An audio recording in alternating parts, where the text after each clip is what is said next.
Rose water म्हणजेच गुलाबजल घरच्या घरी एकदम प्युअर फॉर्ममध्ये कसं करायचं, तसेच त्वचेची काळजी घेताना याचा कसा वापर करायचा, याचबरोबर शिजवल्यानंतर शिल्लक राहिलेल्या गुलाबाच्या पाकळ्यांचं करायचं तरी काय, रेसिपीजमध्ये कसा उपयोग करायचा, हे सर्व आपण या व्हिडिओमध्ये पाहणार आहोत. तर व्हिडिओ शेवटपर्यंत नक्की पहा. नमस्कार मंडळी, आपल्या किचन अँड मोरमध्ये तुम्हा सगळ्यांचं खूप खूप मनापासून स्वागत. तर आपण आज करणार आहोत रोज वॉटर म्हणजेच गुलाबजल. त्यासाठी आपल्याला लागणार आहेत खूप साऱ्या गुलाबाच्या पाकळ्या. या गुलाबाच्या पाकळ्या आपल्याला स्वच्छ अशा धुवून घ्यायच्या आहेत. देशी गुलाब घेतला तरी सुद्धा चालेल किंवा साधा गुलाब घेतला हा असा तरी सुद्धा चालेल.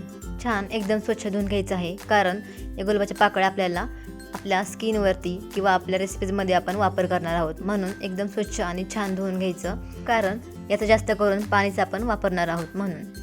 तर याच्यामध्ये एक तांब्या भरून पाणी मी ओतत आहे. पाहू शकता, बरोबर एक तांबे फुल भरून घेतलेलं आहे आणि ते सगळं पाणी याच्यामध्ये आपल्याला ओतून घ्यायचं आहे.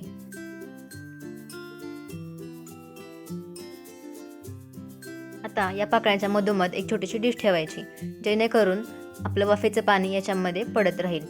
पाहू शकता, लगेचच कलर चेंज व्हायला सुरुवात होते. अशा प्रकारे छोटीशी वाटी किंवा डिशमध्ये ठेवायची आणि याच्यावरती आपण झाकण ठेवून घेऊया. आपल्याला झाकण असं ठेवायचं आहे की जो मधला भाग असतो तो थोडासा खुलगट पाहिजे, म्हणजे त्या वाटीमध्ये असा उतरता पाहिजे. आता माझ्याकडे तसं भांडं किंवा तशी प्लेट नव्हती, त्यामुळं मी अशी आयडिया लावली. आता मध्ये बरोबर बर्फ किंवा थोडंसं थंड पाणी ठेवता येईल अशी सोय करायची, म्हणजे जेव्हा पाण्याचं बाष्पीभवन होऊन वाफ वरती येते आणि वरती थंड हवा लागून थंड वातावरण भेटून ती पुन्हा ते आतमध्ये भांड्यामध्ये पडते, तेव्हा आपल्याला शुद्ध गुलाबजल भेटतं, जे एकदम ट्रान्सपरंट असतं. पाहू शकता, अशी वाफेचं पाणी मधोमध पडतं बरोबर भांड्यामध्ये आपल्या, म्हणून खोलगट पाहिजे भांडवरचं किंवा झाकणी असेल ती. आणि जे आपलं गुलाबजल असतं ते एकदम प्युअर फॉर्ममधलं ट्रान्सपरंट असतं, ज्यामध्ये अजिबात कलर नसतो ते पाणी. आणि हे गुलाबजल कलर दिसतंय एकदम रेड डार्क कलरचं. हे पाणी फक्त एखादा महिना टिकतं, त्याच्यावर टिकत नाही, ते पण फ्रीजमध्ये ठेवूनच. आणि जर ते आपण बाहेर ठेवलं तर ते फक्त 15 ते 20 दिवस टिकतं. आता याला आपण छान असं काढून घेऊया.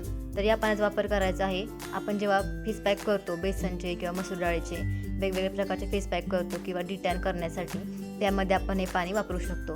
पण ते लगेच वापरायचं, जास्त दिवस ठेवायचं नाही. आणि जे आपलं प्युअर फॉर्ममधलं गुलाबजल असतं ट्रान्सपरंट, ते आपण ॲज अ टोनर म्हणून किंवा एखादं कोरफडचं थोडंसं जेल त्याच्यामध्ये मिक्स करून ते आपण क्रीम म्हणून वापरू शकतो. मेकअप करण्या अगोदर किंवा एखाद्या ठिकाणी आपण बाहेर जातो तेव्हा आपले केस खूप खराब होतात, तेव्हा आपण स्प्रे म्हणून वापरू शकतो. याचे खूप खूप फायदे असतात गुलाबजलचे.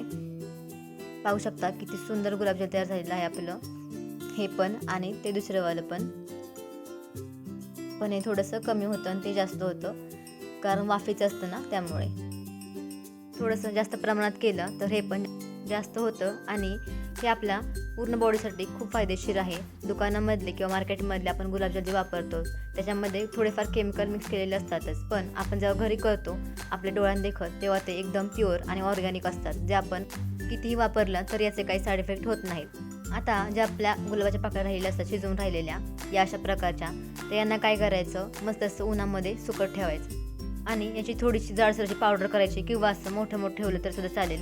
आणि आपल्याला डेकोरेटिव्ह पर्पजसाठी उपयोग येतात, म्हणजेच खीरमध्ये, दुधामध्ये किंवा असे स्वीटचे पदार्थ केले, समजा लाडू वगैरे, त्यामध्ये आपण हे छान असं डेकोरेशन करून ठेवू शकतो. तर तुम्हाला आवडला का हा व्हिडिओ? आवडल्यास नक्की लाईक करा आणि चॅनलला सबस्क्राईब करायला विसरू नका. भेटूया पुन्हा एकदा.